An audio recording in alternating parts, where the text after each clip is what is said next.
Olá, meus queridos, eu sou a professora Joana Lúcia, estamos aqui mais uma vez reunidos para mais uma videoaula, com alegria que eu comunico vocês, queridos e futuros pedagogos, que essa é a nossa última videoaula do FTM de Geografia, tá? Vamos para a unidade 5, eu fui questionada pela Poliana, como que a 4 veio antes da 3. Na verdade, eu renumerei os Prezi e criei 1.1. Na verdade, eu não deveria. A unidade 1 é a metodologia, a unidade 2 deveria ser o sujeito e seu lugar no mundo, foi ela que ficou denominada de 1.1 e eu havia me esquecido. E aí depois veio a unidade 2, que deveria ter sido a unidade 3, o do mundo do trabalho, Ai, meu Deus, segue a sequência lá, que eu acabei me esquecendo. E a unidade 4, que é os setores, a localização, que foi a última que vocês viram, que ficou como 3, mas na verdade é a 4.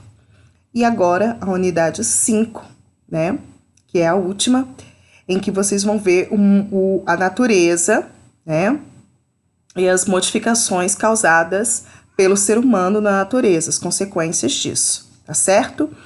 Então, após me redimir perante o erro na numeração do material, vamos à aula de hoje, certo? Então, olha só, meninos, essa unidade ela é muito tranquila, tá? Natureza, ambientes e qualidade de vida. As escalas e conexões foi que vocês tiveram como unidade 2 e que na verdade era unidade 3, agora que me lembrei.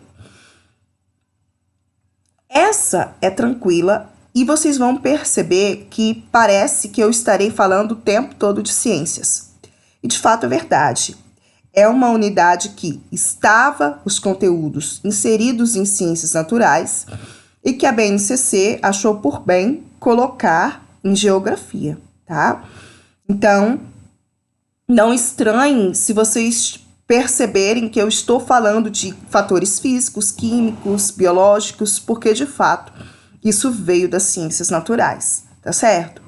E aí o nosso primeiro conteúdo lá no primeiro ano, dentre as habilidades que estão lá do primeiro ano do ensino fundamental, disse dos ambientes naturais e aqueles modificados pelo homem.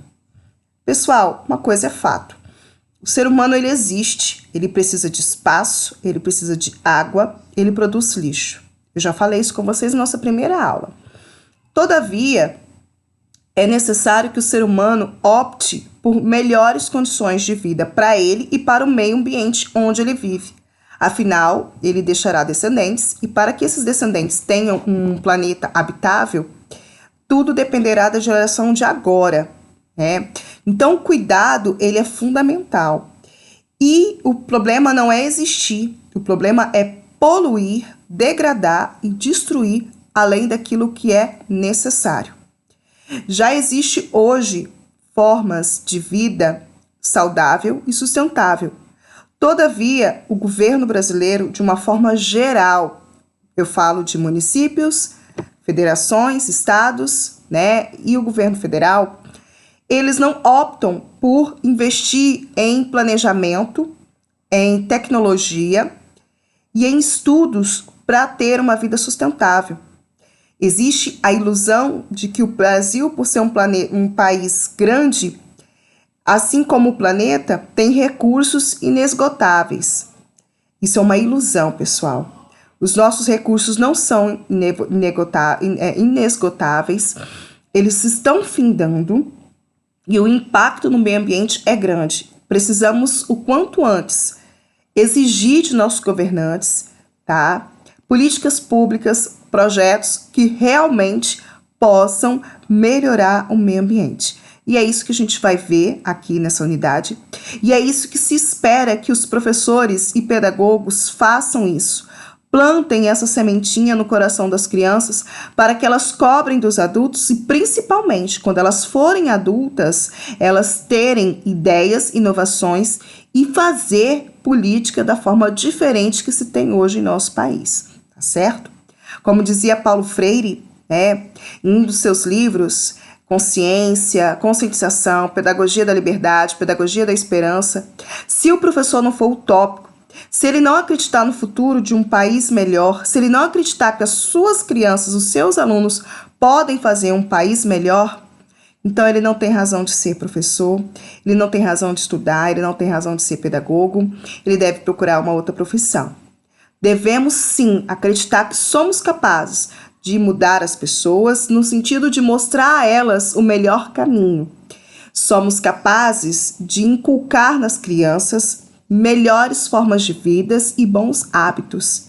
Se crermos nisso e fizermos projetos, ações e atitudes para que elas aprendam conosco, teremos um país melhor.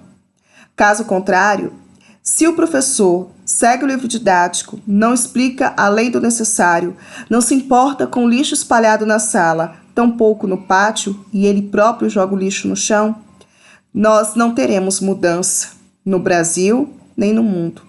É preciso que nós deixemos o nosso exemplo para os nossos filhos, para os nossos alunos. Ao chegar na sala e catar o lixo do chão, o aluno logo percebe, poxa, se a professora está fazendo isso, né, que é um cargo, digamos assim, uma posição social acima de nós, porque eu, aluno, não posso recolher o lixo que eu próprio joguei no chão? Quantas e quantas vezes eu, Joana, ao invés de chegar na sala e dizer bom dia ou boa tarde, cheguei recolhendo lixo, a ponto deles se colocarem culpados da situação e me ajudarem. E depois da sala limpa organizada, eu dizer boa tarde ou bom dia. Cabe nós também zelarmos pela limpeza, porque quando há limpeza, não há sujeira e não há desperdício de água para limpar, tampouco de produtos químicos para higienizar. Então, nós precisamos refletir sobre nossas ações para que possamos fazer um futuro diferente, lembrando que somos educadores e temos uma grande participação na vida de nossas crianças, de nossos estudantes, de uma forma geral, tá certo? Então, olha aqui, nessa imagem, nesse slide, eu peguei 4 regiões de Linhares, para que possam perceber que o ser humano ele precisa de áreas de lazer. A área de lazer, ela deve existir, né, no meio ambiente, mas ela pode ser feita, deve ser feita com respeito ao meio ambiente, né?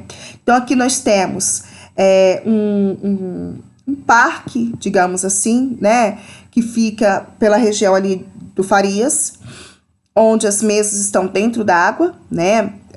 As pessoas estão ali se refrescando. Até aí tudo bem, desde que a pessoa tenha consciência de não jogar tampinhas dentro desta água, restos de comida, restos de bebida alcoólica, e que principalmente os banheiros, os sanitários estejam muito afastados da água, né, da lagoa e de poços. É muito comum os poços, lagoas, rios serem contaminados por dejetos de decomposição de corpos, como eu falei para vocês no caso dos cemitérios, que não devem estar próximo à água, à lagoa e rios. Por quê? Porque ao decompor o corpo libera, né, substâncias tóxicas da decomposição na água, que favorece o surgimento de microalgas que também lançam toxinas e causam um fenômeno chamado eutrofização, que eu vou falar mais adiante. E também as fezes próximo a lençóis freáticos contamina a água, né? Até porque as fezes humanas possuem ovos, né, de verminoses, como plateumintos, neomateumintos, parasitas, que estudaremos na nossa próxima disciplina, se Deus quiser e Ele quer. Aqui temos a vista aérea da Praça 22 de agosto, uma praça que passou por várias mudanças, né? Vocês sabem muito bem disso. Aqui surge Linhares e a partir daqui várias mudanças foram acontecendo ao longo dos séculos, né, de nossa cidade, das décadas que foram se passando. Aqui temos um parque e um residencial, né, um condomínio aberto, não é fechado aqui, é o Lagoa Parque, onde há área de recreação e também uma lagoa pública, né, aqui de Linhares. Falo lagoa pública porque todas as lagoas deveriam ser públicas, mas nós sabemos muito bem que aqui em Linhares as lagoas têm dono, né? Pertence a certas personalidades ricas de nossa região. Isso, embora seja proibido em nossa cidade, nada foi feito para mudar isso, né? Então perceba o seguinte, o ambiente natural, ele pode ser modificado pelo homem para atender às suas necessidades. Todavia, é de se convir que é necessário prestar atenção para não poluir esse meio ambiente, para que ele seja confortável ao uso humano, mas que ele também não interfira na flora e na fauna local, que ele não venha a degradar o meio ambiente. Então, aqui na Praça 22 de Agosto, né, ao fundo nós temos o Rio Doce, né, vindo aqui dessa região aqui, ó, o Rio Pequeno encontra aqui e passa pelo Rio Doce. E aí, pessoal, nessa imagem, a gente não percebe, a grosso modo, poluição, nem tampouco destruição do meio nessa imagem. Mas, se você pega a foto antigas daqui, vocês verão que nas fotos antigas existiam árvores que hoje não estão aqui. Ou seja, árvores que foram cortadas para dar lugar a esse espaço, né? Então, é também de responsabilidade de arquitetos urbanísticos que se preocupem em criar ambientes para a vivência humana, mas que interfiram menos, que impactem menos no meio ambiente. Esses lugares, eles são acessíveis a todos? Quais lugares, professora? Eu estou falando de lazer. Será que todos os bairros de Linhares têm área para lazer? Nossa primeira aula também foi dito que não. Sabemos que nem todos os bairros possuem área de lazer, muito embora seja necessidade de todos os seres humanos ter uma área de lazer, de convívio social. Estamos numa pandemia, mas ela vai passar e a vida normal vai voltar, e esses lugares são imprescindíveis, independente da classe social do bairro. Mas nós sabemos muito bem que esses lugares, né, de lazer, de práticas de esporte, de contato com a natureza, são restritos a uma pequena parcela da população. E é aí que entra o que eu disse para vocês, a sabedoria na hora de escolher nossos representantes, de cobrar deles projetos urbanísticos, socioeducativos e, acima de tudo, projetos que abrangem toda uma cidade. Afinal, todos os bairros precisam de ter esse espaço. E às vezes eles resistem e são tomados por mato, lixo, porque ali não é feito nenhuma dessa área necessária para o lazer. Quando não são os próprios moradores que fazem, sentindo a necessidade de ter um ambiente de paz e de contato com a natureza, eles próprios capinam, como hoje passou no STV pela manhã, né? Moradores que pagaram a capina do lote para ter um ambiente limpo. Muitos ainda se reúnem com pneus, pintam, plantam flores, fazem com suas próprias mãos essa área. E aí eu fico indignada quanto cidadã por perceber que os nossos impostos são muito mal empregados por nossos políticos de uma forma geral, né? E essa criticidade que eu tenho, vocês também precisam ter e despertar nas nossas crianças. Afinal, os políticos, como disse o prefeito de Colatina, são funcionários do povo. Ao fazer a obrigação deles, nós não temos que ser gratos, idolatrá-los. Afinal, eles não fazem mais que a própria obrigação, eles são muito bem pagos para isso, né? E a gente precisa mudar essa perspectiva que temos no Brasil de reconhecer como ídolos, como heróis, né? Chega disso. Eles não fazem mais que sua obrigação e precisam fazer. precisam mostrar serviço, né? Voltando para cá. As ações antrópicas, eu já expliquei para vocês, são aquelas ações causadas pelo ser humano que prejudicam o meio ambiente.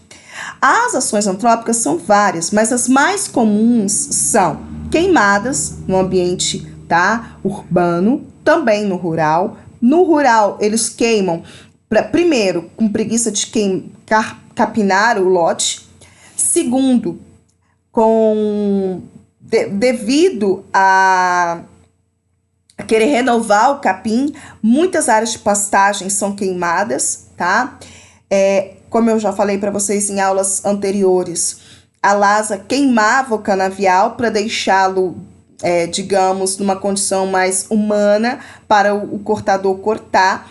Hoje ela não faz mais isso devido às políticas ambientais, né, que cobraram da empresa uma forma de tornar o corte ecologicamente correto. Então ele é mecanizado e ela se adequou. Ela tinha até 2020 para fazer isso, até este ano, e já tem alguns anos que ela se adequou. E também, por obrigatoriedade, né, política, ela deu aos ex-trabalhadores, cortadores de cana, capacitação e ajudas políticas, políticas sociais, que se chama, no sentido deles terem uma outra forma de renda.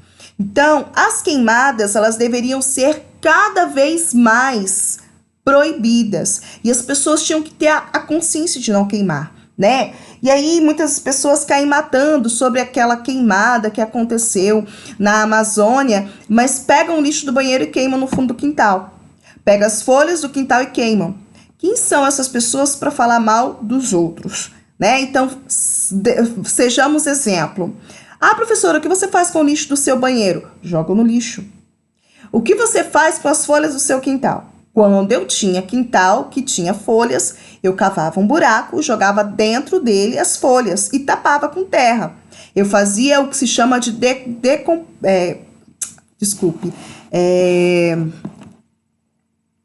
compostagem. Essa prática se denomina quando você enterra dejetos orgânicos, restos de alimentos, cascas de alimentos, folhas, e os animais, né, os micro-organismos do solo irão fazer a decomposição.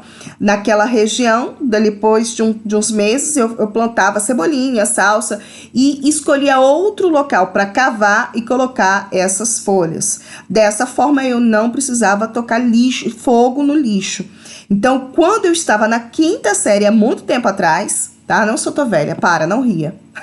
Mas eu aprendi isso com a minha professora de ciências. Isso ficou em mim e mudou a minha vivência. Então perceba que coisas que a gente ensina para os nossos alunos fixa na memória deles e eles põem em prática. Mas para que isso ocorra, você, professor, tem que ter essa consciência.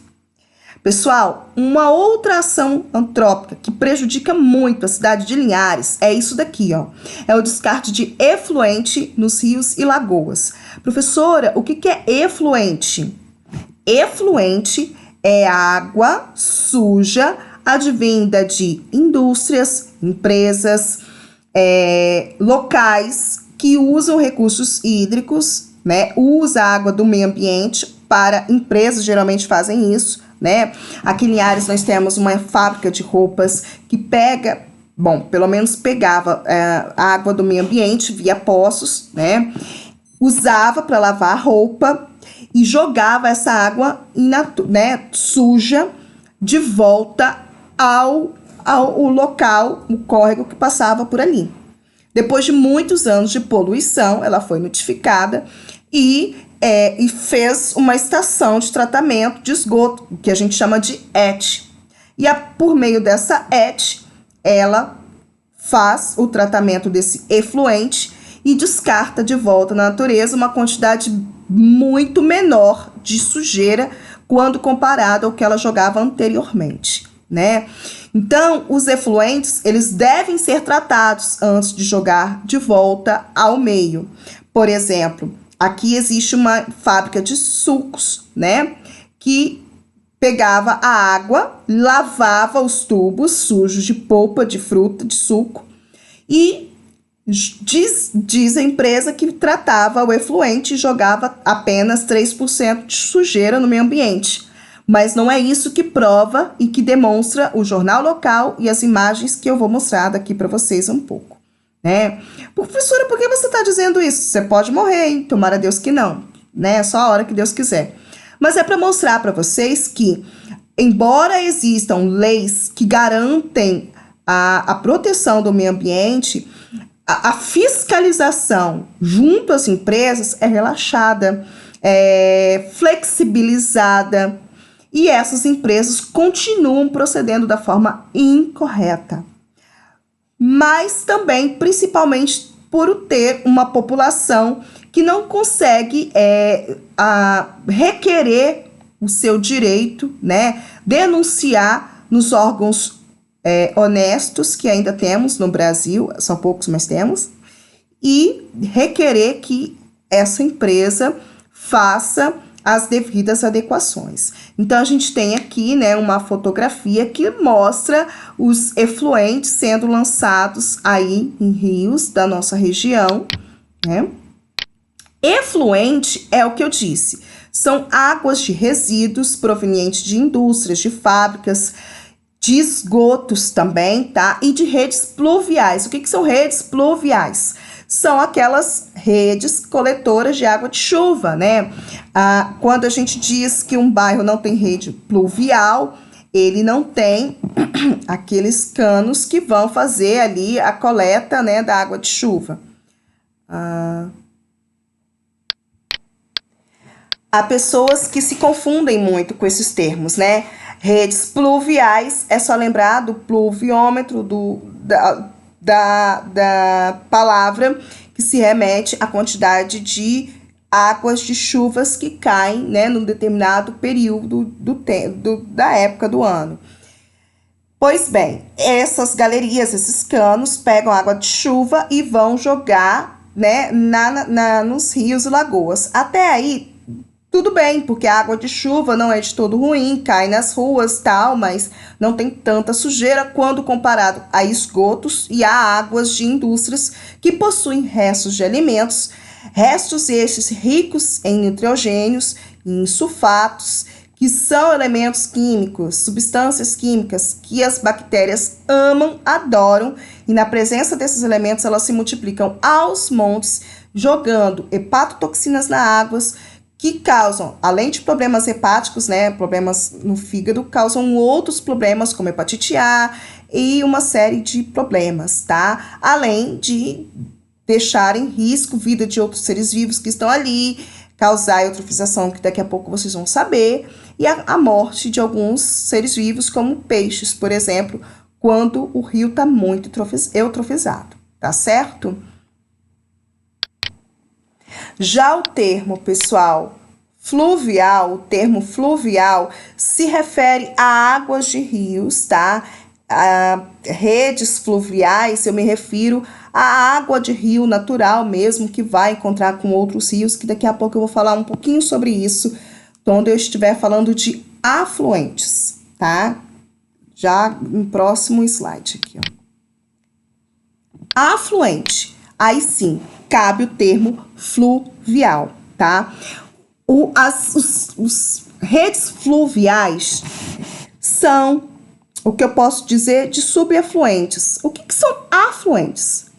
Diferente de efluentes, afluente é rio, riacho, águas, né, doce, que vão se encontrar com uma quantidade de água maior, formando o que a gente chama num todo de bacia hidrográfica. Então, eu peguei um esquema para vocês. Olha bem, aqui nós temos um relevo, né? Observem que ele está caindo. É muito comum numa bacia hidrográfica você ter um relevo caindo, né? Uma queda, para que essa água escorra e chegue ao seu destino, que é o mar.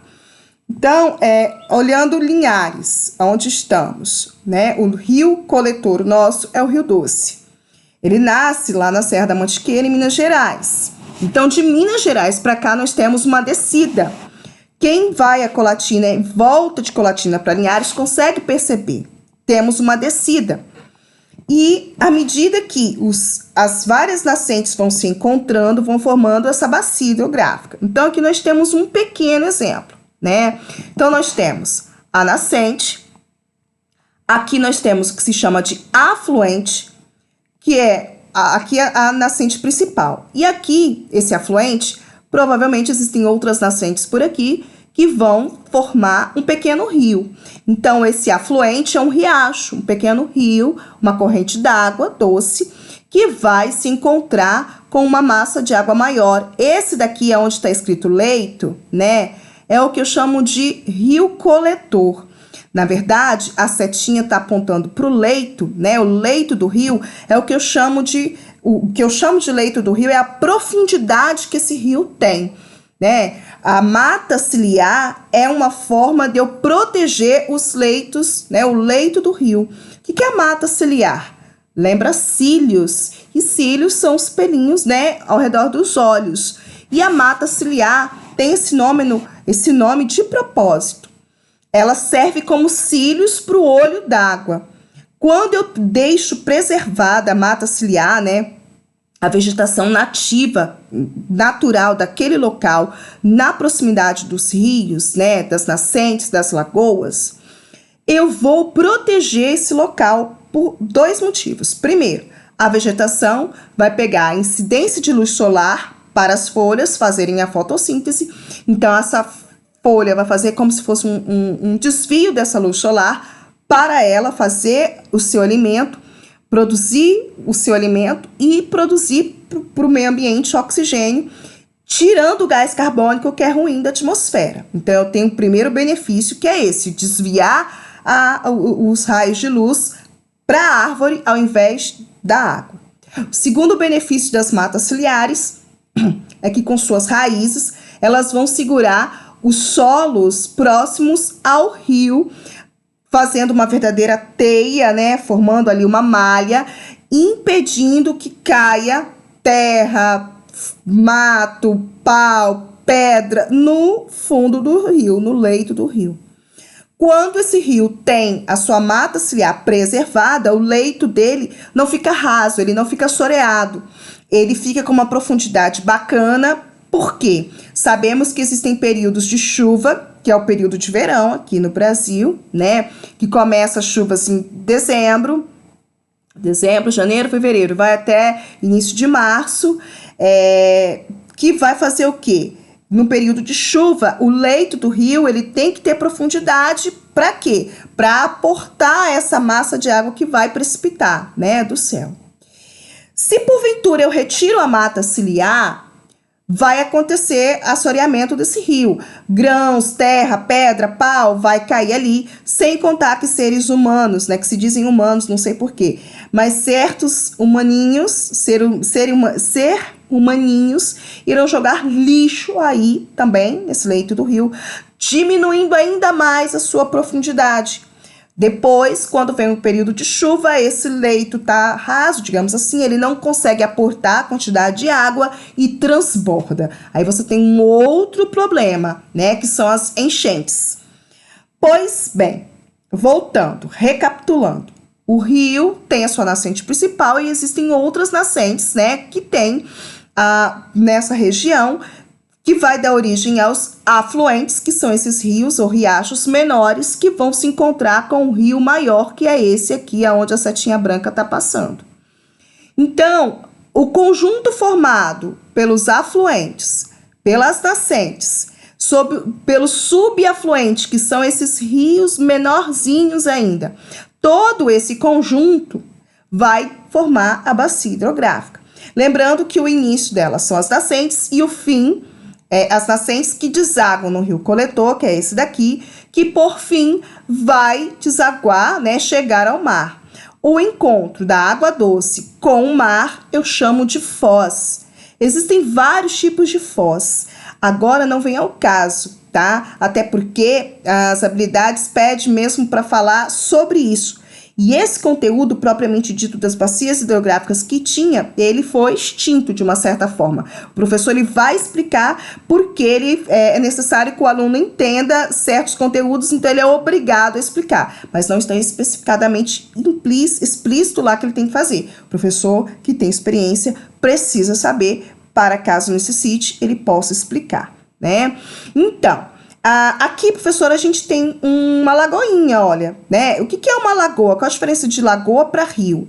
A lagoa é uma água mais parada, ela não tem um fluxo, ela não tem uma corredeira, ela não tem uma corrente de água tão rápida quanto os rios, tá? O riacho também, ele tem é um subafluente que tem uma queda d'água, uma correnteza menor. Então, lagos e lagoas são águas mais paradas, né? Mais calmas. Não é 100% parado, porque senão ela ficava ali estagnado. Ela não vai ficar estagnada ali. Mas ela tem uma velocidade de correnteza muito menor quando comparado com os rios, tanto afluentes, que a gente chama de braço de rio, né, o subafluente, ou igual aqui, por exemplo, o Rio Pequeno, ele é um afluente. O Rio Coletor é o Rio Doce, tá? E tudo isso eu formarei, então, o que chamo de bacia hidrográfica. Na aula, eu uso muito um exemplo de uma folha de couve. Foi um videozinho que eu vi há tempo atrás e posso deixar na sala de aula para vocês assistirem. Ele é bem didático, ele tem 5 minutinhos e resume bem isso. A bacia hidrográfica, ela é uma folha de couve, onde o pendúculo, né, que estava preso ao caule ali, aquela folha, a folha de couve, ela começa assim e faz aquele tipo um coração, né? Pois bem, aonde eu tenho ali a pontinha que estava presa à planta, seria a nascente, aonde vai nascer. O rio coletor é aquela nervura maior do meio, mais grossa. As nervuras da folha, na lateral, né, que são as nervuras menores, são os afluentes. As mais fininhas na borda da folha são os subafluentes. E a ponta dessa folha, onde ela vai terminar, onde o rio coletor termina, é aonde vai terminar essa bacia e ela vai desaguar no mar. Então, toda água doce corre em direção ao mar, né? Aonde você encontra as águas salgadas dos oceanos. Certo? Espero que vocês tenham entendido, tá? Vamos seguir para uma outra ação antrópica muito comum nas cidades, que é os lixões. Sabemos muito bem que os lixões é uma prática que está proibida. Todavia, as pessoas fazem os lixões. Antigamente, os lixões eram causados pela própria prefeitura, que escolhia um local, né, mais afastado, com poucas casas, para acumular os lixos. Hoje em dia, essa prática é proibida.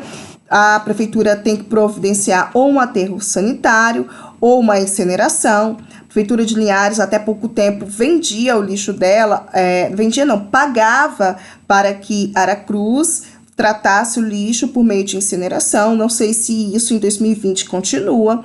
O fato é que nós não temos lixão regular, né, feito pela prefeitura. Os lixões que temos é formado pela própria população, que joga lixo em lugares inadequados, lixos em terrenos baldios e causam vários problemas.